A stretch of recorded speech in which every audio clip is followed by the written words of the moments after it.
Today, we're going to be reading Gastrophysics. We're on the chapter about sound and how sound affects taste and the experience of food, eating, beverages, drinking.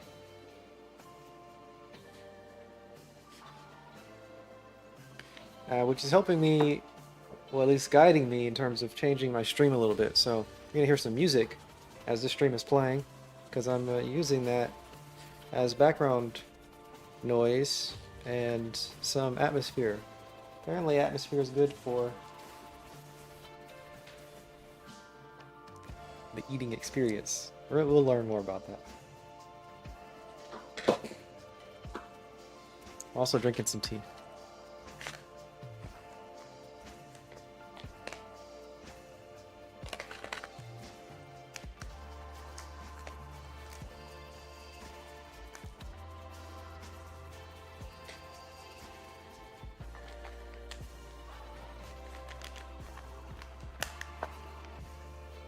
Got myself a rock oolong.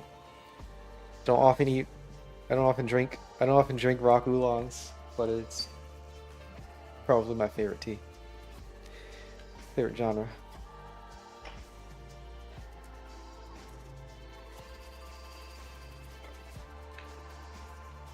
I don't know if I've ever explained why I'm reading this book, but I mostly because I like drinking tea and I like to pay attention to what I'm drinking, and this book gives a bit of guidance because it talks about various different things that might affect the experience of drinking tea. So I like to read it so I can learn more about that for myself, focus my attention in various ways. But the book is more generalized for eating in general.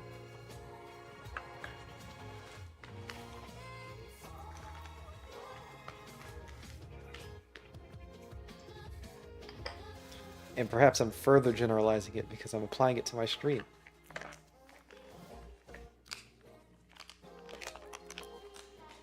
Of course, the book doesn't talk explicitly about tea and the way that I'm drinking tea, so maybe it may not really apply.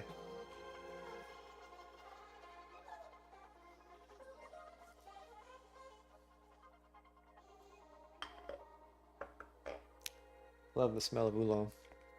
Good stuff. There's an American holiday coming up very soon, so I was with some friends recently at an event, and we made little turkeys. Look at that. It's a turkey. Can you see my turkey? There you go.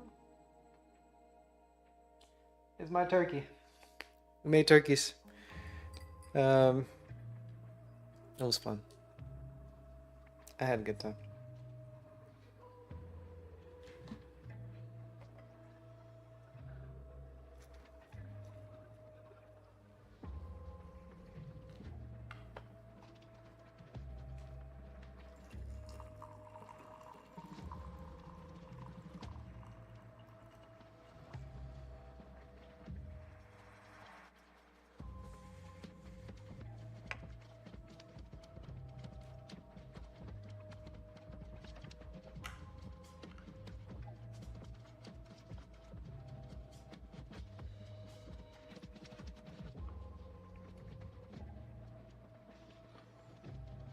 You know, I still haven't figured out the way to do the stream because I like to take notes.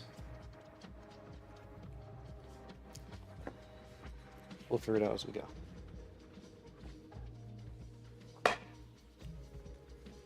This is a new subchapter within the chapter of sound. Pardon. Take the din out of dinner time. When was the last time you went out to eat, only to find it difficult to hear the conversation of your companions? My guess is that this probably wasn't long ago. The problem of overly loud restaurants, not to mention bars, has become far more widespread in recent years. Public spaces can be so noisy that many of us can no longer hear ourselves think Never mind get our orders across. Noise is currently the second most common complaint among restaurant goers, behind, behind poor service. In fact, over the last decade or two, many restaurants have become so loud that some critics now report on the noise levels being on alongside the quality of the food and the venues that they judge. We always report the noise levels. So I think that would be important. Wouldn't you want to report the noise levels? Wouldn't you want to report the atmosphere of the restaurant, generally speaking? Wouldn't you want to report how friendly the other guests are? If I were to ever do a review of a restaurant, which I have, I would be including the noise level, the music choices, the general vibe, unspecified, the friendliness of people there.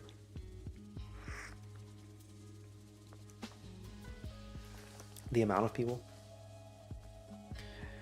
The blame for this growing cacophony has been laid, in part, at the doors of the New York chefs, famous for listening to very loud music while preparing for service. No one knows quite when it started, but at some point one of them had the bright idea that maybe the diners would like it as well. Bad move, for one journalist astutely notes, no matter how elegant the food at a restaurant, the music that plays as it's prepared is likely to be less refined.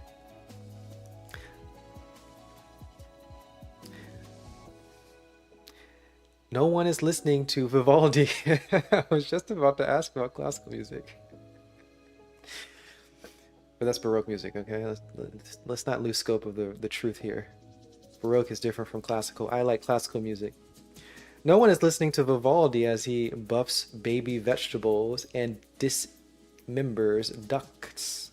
Charles Michael, the former chef in residence at the lab, told me that when he worked in Louis XV restaurant in Monaco's Hotel de Paris, the chef de cuisine, Frank Ceruti, would put on some heavy metal during the mise en place in order to make the kitchen staff go faster. It's some heavy metal. Part of the responsibility must lie with those designers who have insisted on the restaurants that they advise ditching their soft furniture, leaving spaces filled with hard reflective surfaces. The new Nordic look, you know. All the bare wood with the carpets upholstered, chairs and tablecloths removed. This has a lot to answer for, sonically speaking. There's nothing left to absorb all the noise. That said, though, the chefs might not be entirely blameless. After all, part of the reason for removing the tablecloths in the great Atlas Michelin star restaurant Elenia in Chicago was to give the dishes a little more sonic interest when placed on the table. Oh, oh, that's nice. When I move things, I don't think you can hear this. So generally, I try to move my cups and stuff pretty quietly. Like I will place my hand on the table. You can kind of see I place my hand on the table, my finger on the table before I place the cup so that I can place it down very smoothly and not actually make a sound. This guy is saying at a Michelin star restaurant in Chicago, they remove tablecloths so that there is a sound when the plate touches the table.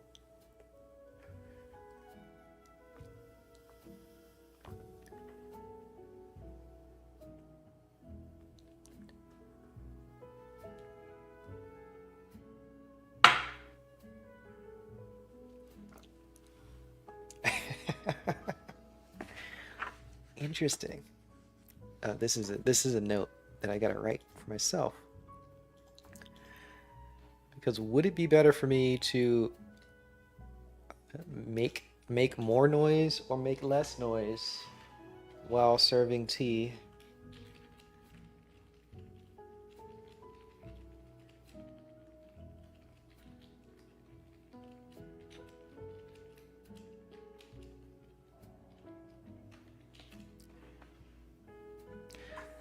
Also, generally, I try to keep keep keep pouring relatively quiet. Like when I pour into my cup, it's really quiet. When I pour from my I'm gonna call it a teapot. This where I brew the tea into the pitcher, where I pour that. I try to keep it pretty minimal, quiet. Uh, but perhaps some sonic interest might be helpful.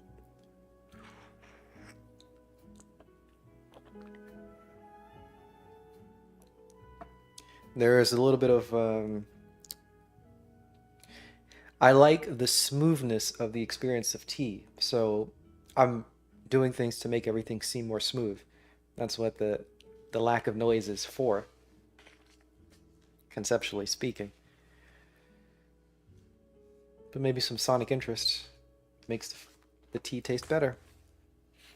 A backlash against restaurants and bars that are overly noisy has been growing steadily. According to the recent press report, a group of Michelin-starred chefs have started to campaign to reduce noise levels in a Spanish restaurant amid concerns that it's spoiling the gastronomic experience for some guests. Others have gone further. Ramon Friexia, I don't know how to pronounce this name. It's F-R-E-I-X-A. Freixia? Freixia, maybe? Ramon Freixia, a chef at a two Michelin-starred hotel, Union, in Madrid, had this to say recently. Gastronomy is a sensual experience, and noise prejudices this pleasure. A good conversation with people you are dining with should be the only sound in the restaurant. Ooh. So how is it to dine? How is it the dine to be taken out of dinner time? While a successful restaurant full of customers can do without music, it is obviously going to be much harder trick to pull off in a lightly populated venue. Furthermore, it is also worth remembering here that background music serves to insulate one table's conversation from the prying ears of others seated nearby. A better aim then might be to set the volume level so that the music is very pleasant but never overpowering. Okay? That's what I'm doing with the stream today. Music that is pleasant but not overpowering. This is why percolators or coffee pots are very home feeling. Oh yeah. Yeah. Yeah, I read something about coffee pots, and apparently the sound of your coffee pot can change a lot about how the coffee tastes. So the way that the hums and the mechanical and then the steam and all that stuff in coffee pots has been pretty well refined deliberately to give a specific feeling, which is interesting.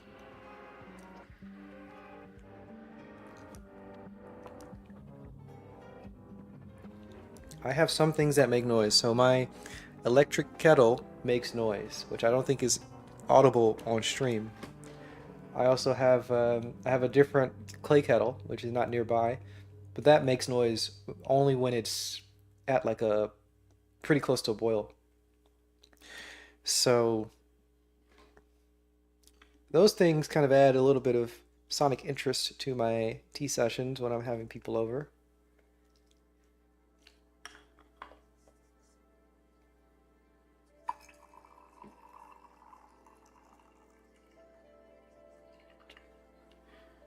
So just now I poured into this cup with the tea for brewing, and it was pretty quiet.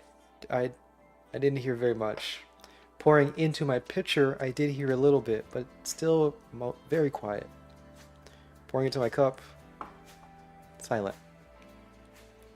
There are a lot of areas where I'm deliberately being quiet, but I could be louder. But I also just don't like to disturb my tea.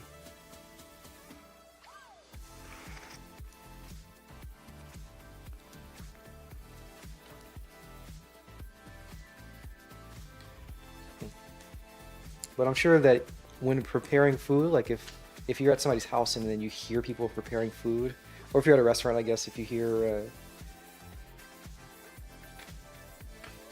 I guess I've never hear food being prepared at a restaurant. If I'm at somebody's house and I hear food being prepared, it's a nice sound. More to think about. I just have to keep these things in mind for myself. A number of chefs and culinary artists have spotted a gap in the market and have been arranging silent dining events. If you eat in silence, then you can really concentrate on the food. No texting is not allowed before you ask. Don't ask. This should enhance the sensory pleasure of the experience. Much the same logic underpins all those dine in the dark restaurants out there. Such mindful dining might even lead to reduced consumption. Interesting. So, I've had many silent, I've had a few silent tea sessions with people, serving for people silently. I'm often silent during regular tea sessions, and there are periods of silence and talking. But I've had some that were deliberately meant to be silent the whole way through. That's nice. Never done tea in the dark before. I've had food in the dark though. So I guess I just have to pay more attention to both of those and kind of track. What would I be tracking? Just the enjoyment for my guests? I don't know. Figure out what I'm tracking there. That said, these events have not been a commercial success, the events such as dining in the dark or silent meals. I suspect because while this strategy can help build anticipation by emphasizing the sounds of preparation coming from the kitchen, at least if managed appropriately, insisting on silence also precludes the main activity when eating and drinking, namely the social aspect of communicating with those who you are with. Across a number of studies, we and a growing number of other researchers have been able to demonstrate that what we listen to and how much we like what we hear influences the taste, the texture, and the aroma of a diverse range of foods. People's hedonic ratings, how much they like food or drink, are also affected. Often, but interestingly not always, the more we like music, the more we enjoy the taste of the food and drink consumed while listening to the music. Often, but not always. For instance, one recent study revealed that liked music brought out sweetness in gelati, whereas disliked music tended to bring out bitterness in a group of trained panelists. While some have wanted to dismiss such results as little more than a party trick, I would argue that this research may actually have some profound implications for the way which we think about the senses and food. Furthermore, such results will, I believe, affect the future design of multisensory tasting experiences, no matter where you may happen to find yourself. In fact, we will come across a number of examples in the chapter that follows, so my prediction is that you are going to hear a lot more about sonic seasoning in the coming years. Huh. Sonic seasoning.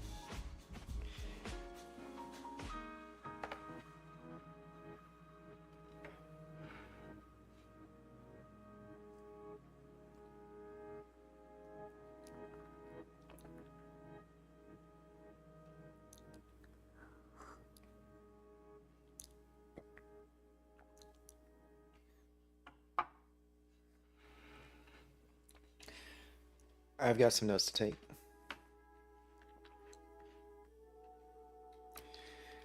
Silence for anticipation. What did I read here? Music that people like.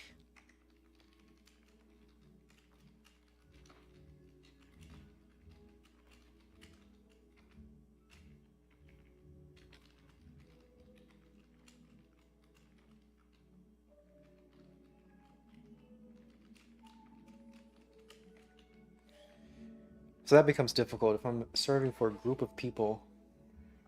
I don't even have to be serving for a group. If it's more than me, I often like music that's a little weird.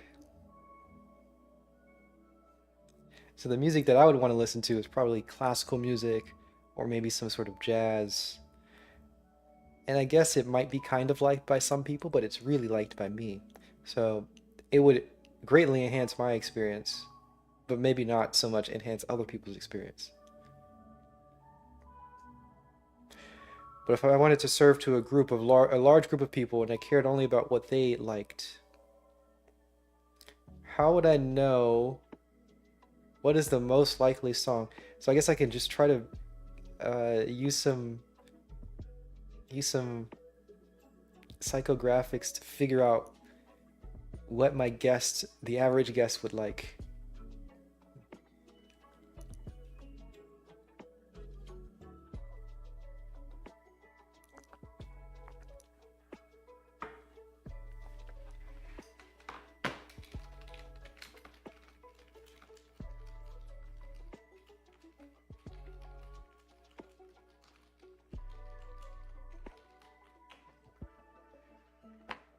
I don't know.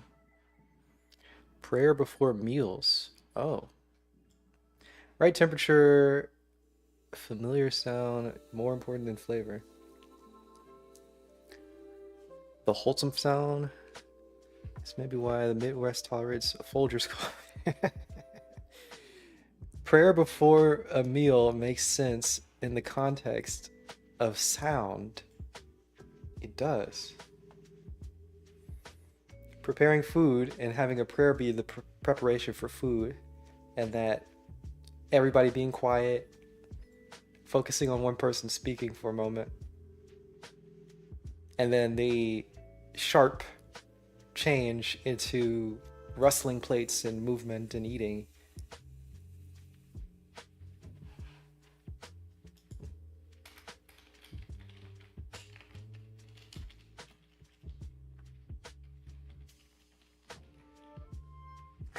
It's very interesting. Sonically enhanced food and drink. This is another subchapter. When it comes to consumption, many of the food attributes that we find most pleasurable, think here of crispy, crunchy, crackly, creamy, and carbonated, are all influenced to a greater or lesser extent by the sounds we hear during consumption. While this is undoubtedly important for younger consumers, in the future, I suspect boosting the sonic interest of one's dishes is going to become even more important for the rapidly growing, aging population. After all, the number of us living past 70 is steadily increasing, and at this age is at which one starts to see some really dramatic decline in the ability to taste and to smell. Much though my octogenarian parents deny. Now, for any of you out there feeling relieved that this doesn't apply to you, I'm afraid I've got some bad news. According to the sensory scientist, if you are out of your teens, the chances that the decline has already started. Not feeling quite so smug, are you? I don't think so. Research clearly shows that the majority of older adults are pretty much anosmic, meaning that they cannot smell anything at all. What? It doesn't say what older adults is here. This is kind of strange. The majority of older adults are pretty much anosmic and they can no longer smell anything at all. Unfortunately, there is currently absolutely nothing that can be done to bring back the sense of taste or smell once they have begun their inevitable decline, unlike the boost we can give failing vision or to failing hearing with spectacles and hearing aids. But one thing that could be done is to make sure that the dishes we serve elderly people have a lot of crunch and a lot of crackle and some sonic interest. In other words, this should help to stimulate the mind and palate of whoever is eating. So, what have younger people whose taste buds and, more importantly, noses are still good in working order, what do they got to look forward to? Researchers in Japan have developed a playful headset called the Mouth Jockey, which detects the user's jaw movement and plays back pre-recorded sounds while the user eats. And there's a figure here. Let's see if you can see that figure. See that figure? The one up top? It's describing, I guess it's like a technical workflow thing, describing how it's got a bone conducted speaker for the ear. Okay, it's got a microphone on the jaw, It also has a photoreceptor. I don't know why it has a photoreceptor instead of a gyroscope, but it's got a photoreceptor, which is like connected to the neck here, and it's looking at the distance between the jaw and the neck. So it can see the jaw movement. It's got bite detection based on the jaw movement. It also has the sonic detection because it can hear when you make a loud sound for chewing something. And it works both of those together to create a sound effect, which is bone conducted. So you don't even hear it through your ears, you hear it through bone. And you get the experience as if you're eating something extremely loud, which is apparently helpful. It adds to the experience. Just imagine hearing the sounds of streaming as you bite into a gummy bear. Okay, this is a little different than I thought. They're going postmodern, apparently. Okay. I don't think the sound of screaming would be very pleasant while I'm eating a gummy bear. Others have been working on augmented straws that can recreate the sound and feeling associated with sucking liquidized food through a straw.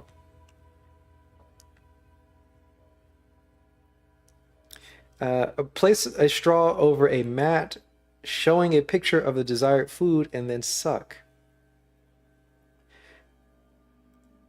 It is amazing how realistic and fun these experiences can be. I don't understand what this... I'm going to reread those last 3 sentences because I didn't understand what it meant. Others have been working on augmented straws that can recreate the sound and feeling associated with sucking liquidized food through a straw. Place a straw over a mat showing a picture of the desired food and then suck. It is amazing how realistic and fun this experience can be. Okay, so the disconnect for me is I've never drank liquidized food, and this person is talking as if it's a common experience, but that doesn't register to me as a common experience. So I don't know what sound or feeling is associated with sucking any food through a straw is. So it's kind of weird to me to imagine that people would have different associations with different types of food and being able to suck through a straw. Okay, very strange. And there's also the Evercrisp app, which allows you to freshen up your stale crisps by using your mobile device and to add a little bit more crunch. Crisp as in potato chips. While it is tempting to imagine that technology will come to play an increasingly important role in augmenting our experience of food in the years to come, we'll have a digital dining chapter soon. I believe that there will also be a crucial role for design. I want to leave you, therefore, with the Krug shell, which is a figure here, as an example of what is possible. This Bernarded Ligmogus porcelain listening device, which was released as a limited edition offering back in 2014, sits snugly on top of a custom Riedel Joseph champagne glass. If you can somehow get your hands on one, I'd encourage you to try it. You will hear the sounds of all the bubbles popping in your glass that have been pleasantly amplified. Then sit back and contemplate whether you are really happy and let the sound remain the forgotten flavor since. Okay, you see that? This is just a natural amplifier for the bubbles in your wine. Champagne specifically. And sometimes there are bubbles in tea that pop. This was designed by the French artist Iona Vautrin. Iona Vautrin to amplify the sound of bubbles popping from champagne. Wow, that was the end of that chapter. That was the end of the sound chapter. I'm going to drink some tea and then we're going to continue on to the touch chapter.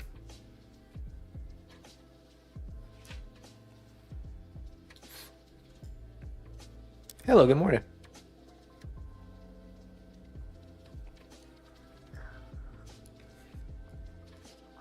Slurping tea makes a big difference, I think. But I don't know if people like to hear it, unfortunately. What kind of tea are you getting? Fasting revivifies the senses. Uh-huh.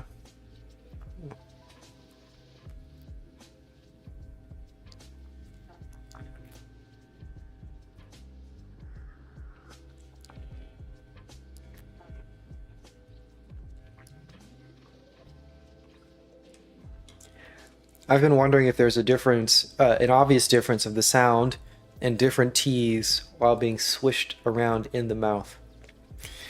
Haven't found anything yet, but I've been thinking about it.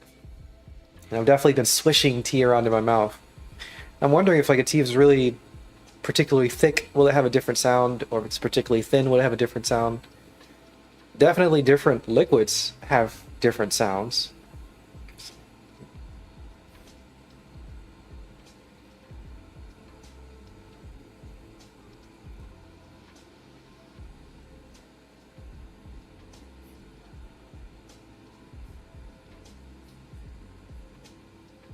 I would be interested in this weird Japanese device that does this sound transformation. It's pretty wild to me.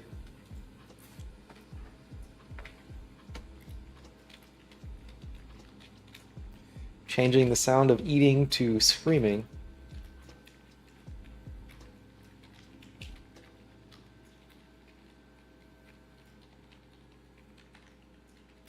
Which might be possible to do much easier now with all of these new AI technologies, because you can do sound transformation pretty simply. Or even just like a vocoder. I mean, you don't have to get too crazy with it. You can use like a vocoder that has a synthesized, well, it doesn't even have to be synthesized, but you can have a vocoder to a sound of screaming that is easily triggered by chewing or pouring things or whatever.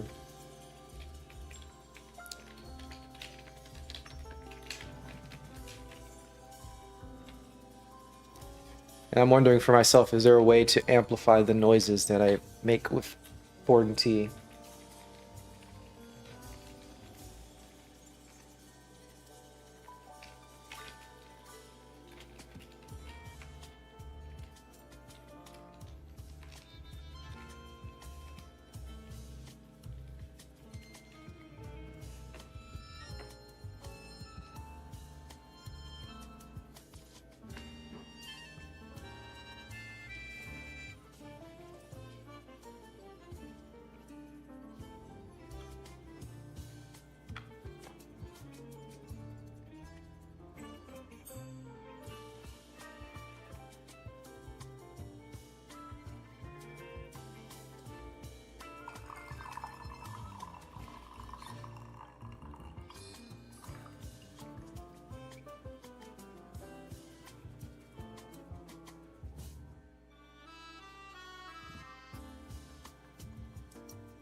There's some nice tea I'm drinking here. It's got a lot of feeling.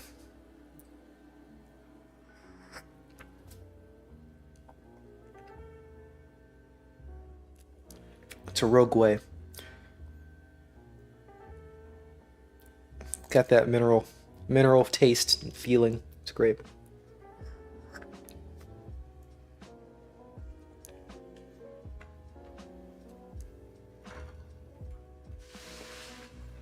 Plus, it's quite pungent. It's got a bit of a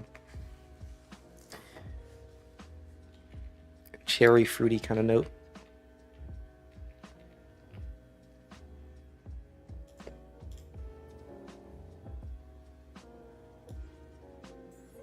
Got some white, red, oolong green. Oh my goodness. Everything except pu'er. Nice, you got good stuff.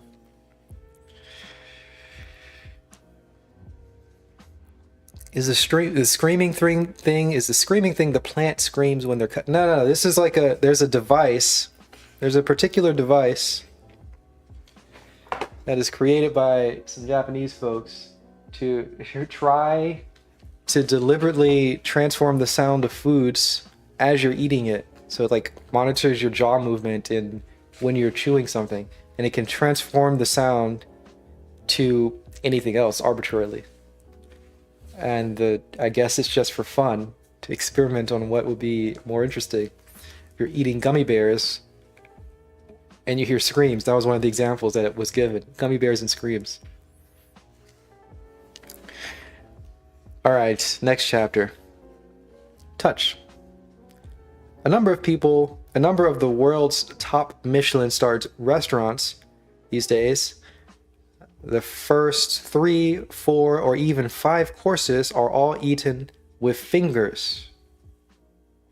This is happening at Noma in Copenhagen, at Mugaritz in San Sebastian, Spain, and even at the Fat Duck in Barrie.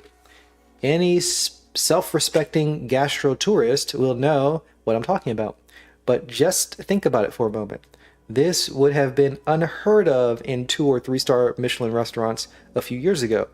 Sure, we probably always eat with our hands while snacking in the car, and we mostly take the bread with our fingers, even at fancy restaurants, and shellfish too, perhaps. But to eat other dishes with our fingers, that's new. And going one stage further, Mugaritz declared in 2016 that they are no longer going to use traditional cutlery at all. In this chapter, I want to show you how important what we feel is to our experience and enjoyment of food and drink. Not only what we feel in our mouths, but also what we feel in the hand. Mark my words, dining and drinking are slowly but surely becoming much more tactile activities. And I am not just talking about the increasing range of textures and mouthfeels that we feel and that we might expect to be exposed to while eating the latest creation of some famous modern chef. Rather, I'm talking about the total tactile interaction with food and drink. Touch is, after all, both the largest and earliest developing of our senses, with the skin accounting for about 18% of the body mass. Ignore touch at your peril. The first subchapter here, does texture influence taste and flavor? The answer is a very definitive yes. Quick chapter. Although this is a hard subject to study empirically, as it is difficult to manipulate the sensory cues independently. So, for example, increasing the viscosity of a liquid will reduce the number of volatile aroma molecules released from a drink's surface.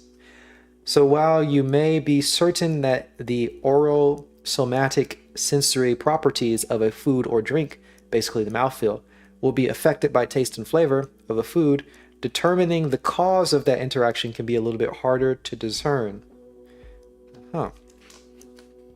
Is it the feeling or is it the smell? Is it the oral or is it the somatic or is it the nasal or is it the retronasal? Which of those is the factor? Not so long ago, sensory scientists finally managed to figure out a way of varying texture and aroma independently. Specifically, they deliver the latter by means of a tube placed in the mouth of their unfortunate subjects, and they were able to demonstrate that the addition of certain fatty aromas modified the mouthfeel and perceived thickness of liquids. On the other hand, increasing the oral viscosity of the liquid in the mouth, just think about the different mouthfeel associated with cream versus water. Increasing the oral viscosity of liquid in the mouth also affected the perceived aroma and flavor. This is true even when the aroma is delivered via a tube, so one can be sure that the aroma's release wasn't changed as a result of the change in the viscosity. It sounds like a horrifying experience, but I'd love to try it. Get like a tube and a little shooting some liquid with fatty acids in it. Strange. While not trying, why not try eating something like a strawberry or a cookie or whatever you have at hand? Ask yourself where the taste flavor originates. The answer most likely is that it appears to come from the food that you can feel moving in your mouth. Am I right? Hold on, I'm trying to read that again because it's making a point that I'm not understanding. Try eating something like a strawberry or cookie that you have at hand. I have strawberry in my refrigerator. Ask yourself where the taste originates. The answer, most likely, is that it appears to come from the food that you can feel in your mouth. Right. Yes, usually the food in the mouth appears to be the place where the flavor is coming from. However, as food breaks down and is transported around the oral cavity, food breaks down and is transported around the oral cavity via saliva as the result of chewing. Many of my colleagues like to call mastication. You are probably tasting with all of your mouth. And every time you swallow, with your nose too, via the retronasal olfactory route. So when you swallow, there's what's called an aroma burst, where the food transitioning from your mouth to your throat and esophagus, there's a burst of aroma going up your nose into your sinuses, which adds a lot of flavor. You're probably tasting all that stuff. Your brain does an amazing job of putting all of these sensory cues back together and associating them in your mind with the presumed source, which is the food that you feel in your mouth. It does such a good job normally that we rarely, if ever, stop to think twice about it. Oh, okay, I understand what is being said. But sometimes when so if you're paying attention, you can tell that you're eating food and you can feel it in different parts of your mouth, in your nose, in your throat, as opposed to just referencing it in the mouth. Okay, I'm following along.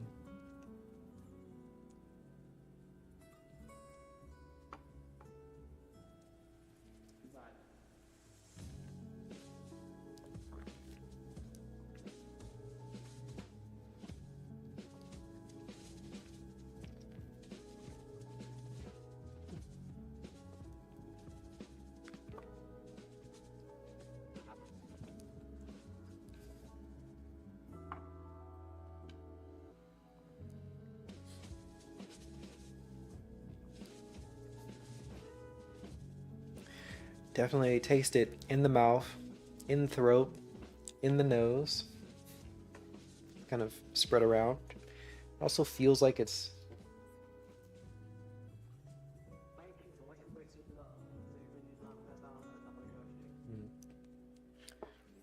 no, it's pretty much in the mouth and the nose and the throat.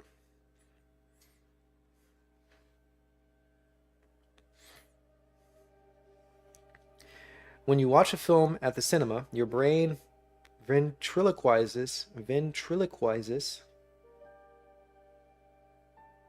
I feel like I got that word right. When you watch a film at the cinema, your brain ventriloquizes the voices from the loudspeakers located around the auditorium so that they appear to be coming from the lips that you see moving on the screen. Much the same thing is happening whenever you eat and drink. The simplest way to illustrate this phenomena is to take a teaspoon of salty or sweet solution in your mouth and then run a tasteless Q-tip across your tongue.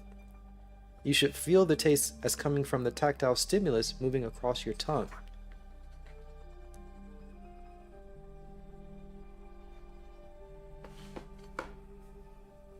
Okay, I'm gonna actually do this experiment. I don't think I have a Q-tip though at home. I don't think it now. I'm gonna have to buy myself Q-tips so I can do this.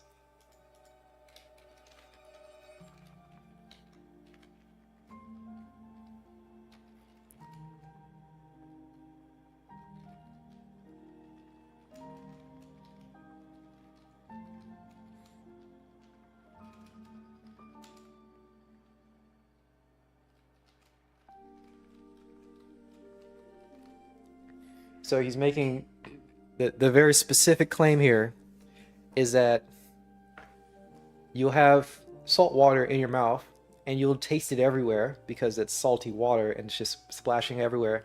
But then if you press a Q-tip on your tongue at a specific location, it feels as if the flavor is only coming from that specific location that's being touched. So that's interesting to me. Also, another interesting thing I'm just thinking about here for myself. I have a book called Audio Vision by, I don't remember his name, Michel something. A French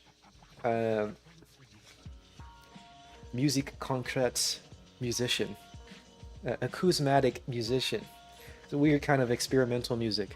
And the book is about a new sense. He's calling it a new sense, but he's really describing a multi-sensory experience of visual audio vision, which is looking when you're watching movies. There's a particular new sense that is arising,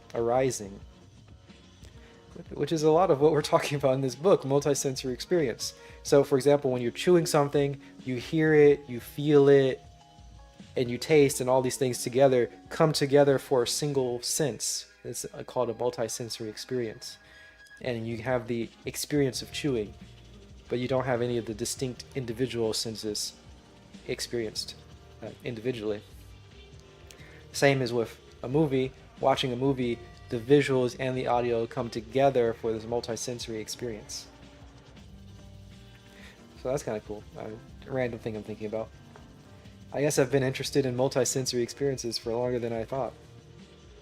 Okay.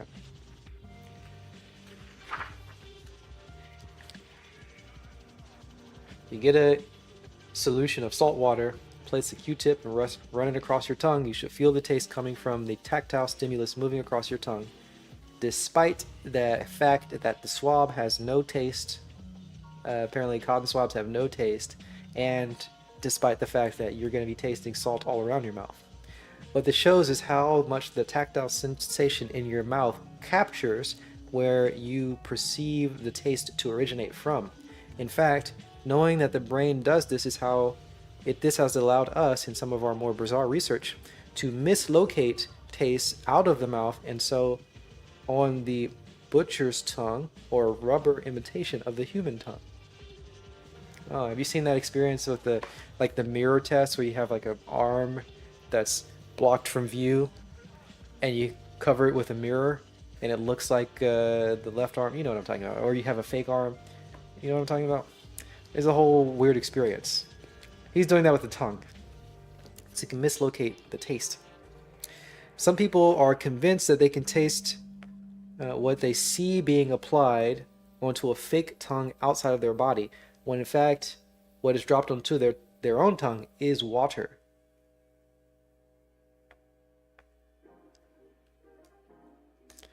So you drop, how do you even do that? Okay, you drop water on somebody's tongue, you drop lemon juice on a fake tongue. Somehow they can see both, or they can somehow see the fake tongue and not their own tongue. And that makes them think that they're tasting lemon juice.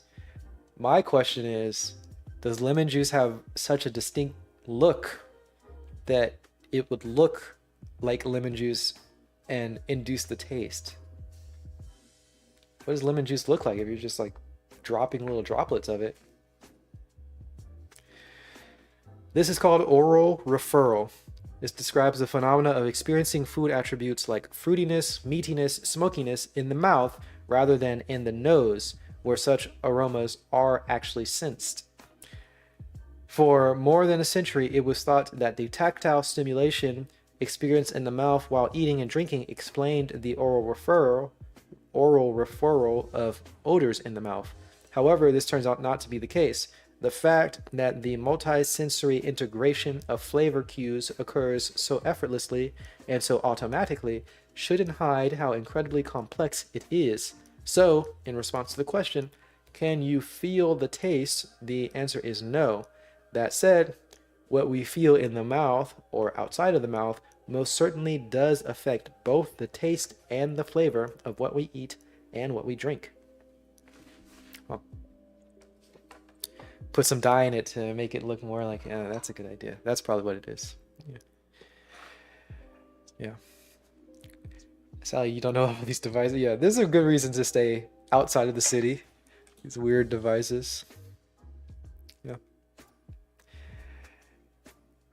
Have I ever ate things right off the spit? Or a tomato right off the vine? Hmm. I have not. I have not. I have eaten wild berries. I've eaten wild berries. Never eaten wild grapes, but I've eaten wild berries. Very recently, even around Georgia. Seems like it'd be easier to serve water that looks like lemon juice. Oh, that'd be easy too.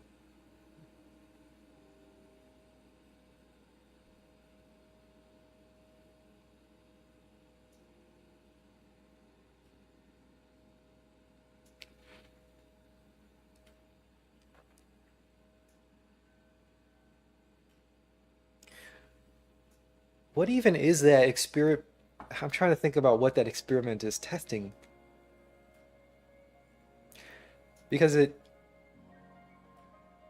he's saying that it's testing, well, the chapter is about touch. The chapter is about oral referral.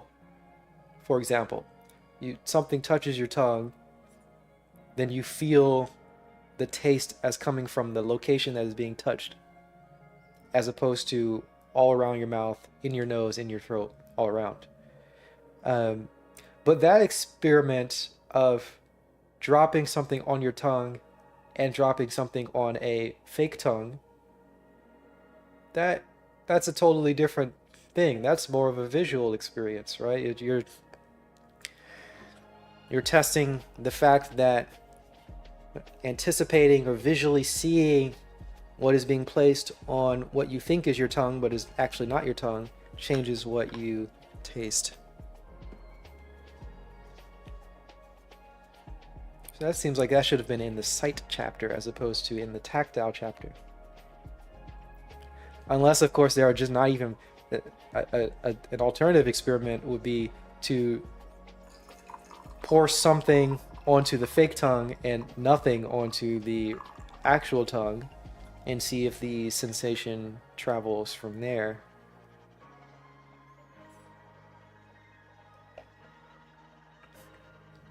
Anyway, the experiment is interesting to me. I'm just not seeing the direct connection to the rest of the chapter as presented thus far.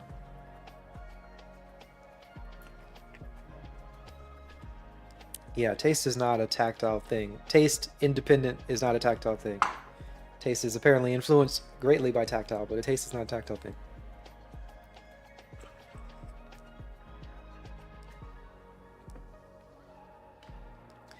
I do use I mostly use gaiwans. I do have teapots. I have used teapots. I occasionally use teapots. I prefer gaiwans, mostly just for the cleaning. It's much easier to clean. Gaiwan is this cup with a lid. It's the direct translation of gaiwan. I call it different things every time I use it. They're so much easier to clean than teapots, so I use the gaiwan.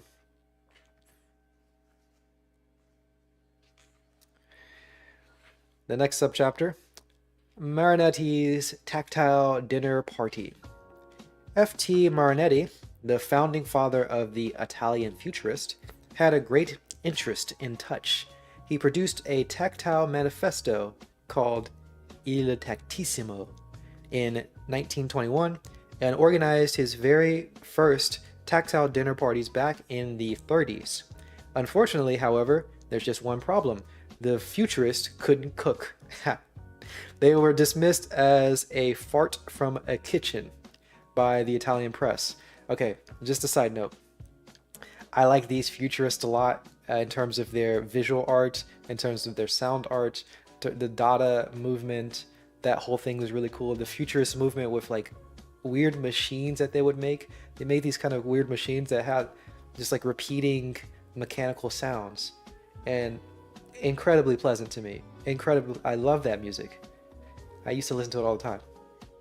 The futurists are weird people. he wrote he has a manifesto called El Tactissimo. A manifesto. I'm interested. I want to see if there's an excerpt somewhere here. I'd love to read Italian Futurist Manifesto from 100 years ago about tactile experience of eating. They were dismissed as a fart from the kitchen by the Italian press. Their approach to cuisine was never meant to last. Their questionable political views didn't help their cause either. No wonder then that they disappeared without a trace in the 40s. Though, as we will later see in this chapter, contemporary chefs and culinary artists are starting to revive a number of Marinetti's marvelous, mad ideas about the experience design, forget the food, with some surprising results.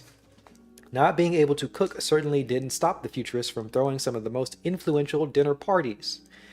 Well, that's something that we can be inspired by. According to the description of one such dinner, the meals were to be eaten to the accompaniment of perfumes which were sprayed over the diners, who, holding their fork in their dominant hand, would stroke with the other some suitable substance, velvet, silk, or emery paper.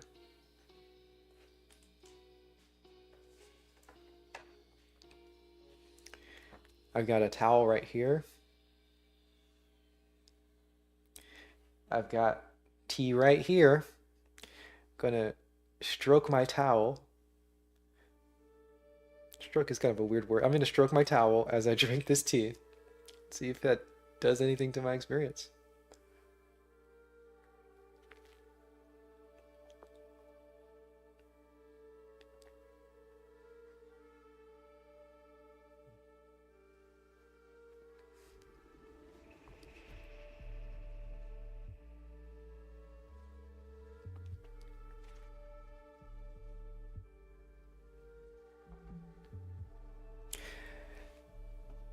It does something. I don't know what, but it does something. It's a little weird. It does something. I do just like touching things. I have a particular fondness for touch, so it's pleasant. More to think about.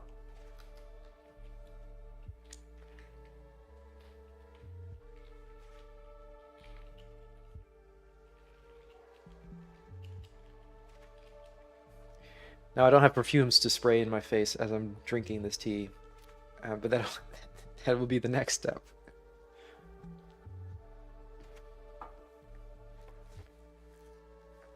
So if you want to give your dinner guests the full Marinetti experience, insist that they turn up wearing pajamas made of different materials such as velvet or silk. Then, when the food is placed on the table, encourage them to eat with some kind of textured implement while feeling their next door neighbor's Jim Jams with their other hand. And if that seems too much risque for the suburbs, I have a couple more modest solutions for you and your budding futurists out there you could try instead. I'm into it. Another thing I didn't consider was just the texture of clothing that a person might be wearing at a particular time.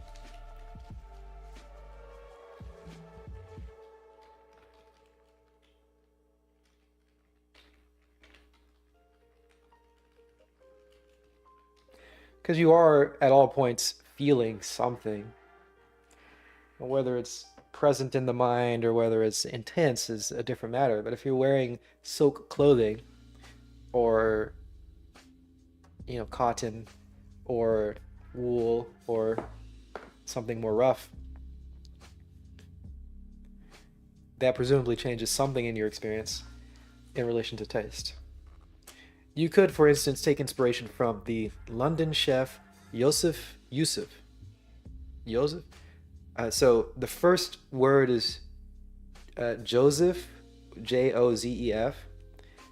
I just read it as Joseph because I imagined the J sound was a Y sound, but his second name is Yusuf with a Y, Youssef. Joseph Yusuf. Maybe that? Joseph Yusuf? It's really strange because the J, there's a J sound, and the first one is a J, and then the second one is a Y, but then the first one is a Z, Zef, And the second one is SSEF. Joseph Yusuf. Joseph Yusuf. Yusuf Joseph. Anyway, some slight difference there. You can take inspiration from this guy, the London chef. He is the chef of Kitchen Theory, Joseph Yusuf. He served a dish entitled Marinetti's Vegetable Patch as a part of his sellout synesthesia dining events in 2015. There were various different textures on the plate itself, but there were also a number of black cubes designed to fit in the hand scattered across the dining table. Each surface, or opposing pair of surfaces, of which was covered with a different material, Velcro, velvet, sandpaper, that sort of thing. The diners were encouraged to taste the various elements of the dish while feeling the textured cubes. They were instructed to look out for any correspondence between what they were feeling in their hands and the textures in their mouths. Now, it is to be said that some people had no idea what was going on. This certainly wasn't one of the dishes and experiments that works on absolutely everyone. But there were some diners, roughly a third, I'd say, who volunteered that their experience of the food had been altered by changing the surface that they touched. Weird, almost synesthesia.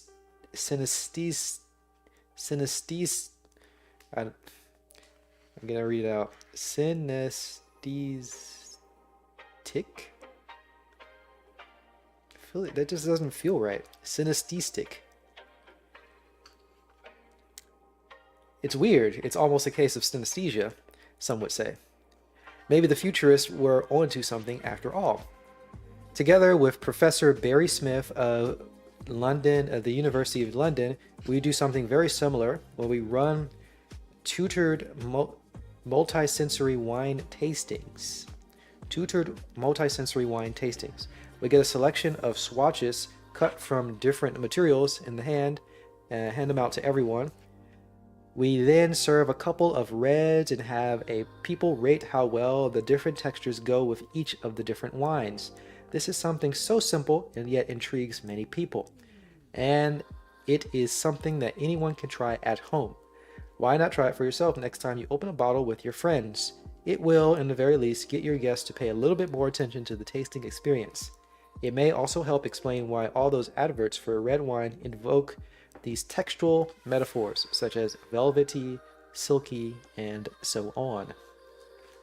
Yeah, I like the idea, whether or not it actually has a great change in the experience of taste for everybody. The paying attention is something I like. So the added focus.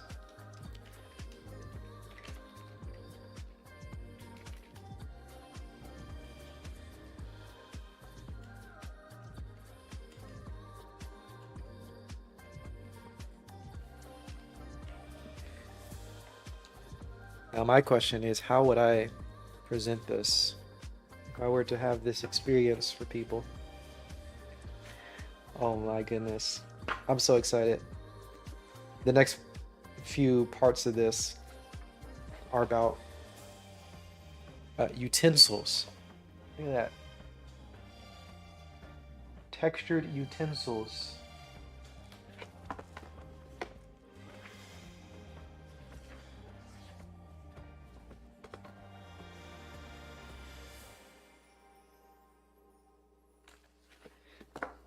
People doing things with food to make them, with utensils.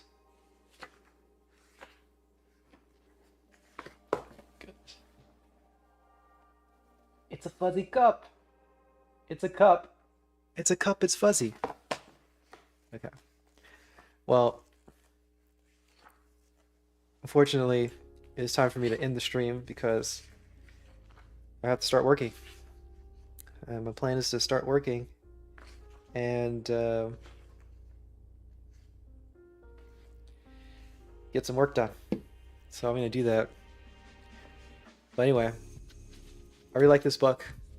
A lot of stuff interesting for me. I'm going to start touching a bunch of stuff while I'm drinking tea and see how much that changes my experience.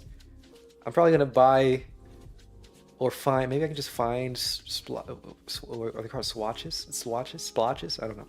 want to find little squares of different textures that I can just touch while I'm drinking tea, and figure out some way of presenting that to people while having a tea party, because I don't know how I'd do that. Anyway, that is today's stream. I'm glad you're here. I hope you enjoyed. I will be back on Thursday before, Thanksgiving dinner. I'll be here for Thanksgiving. So I'll see y'all then.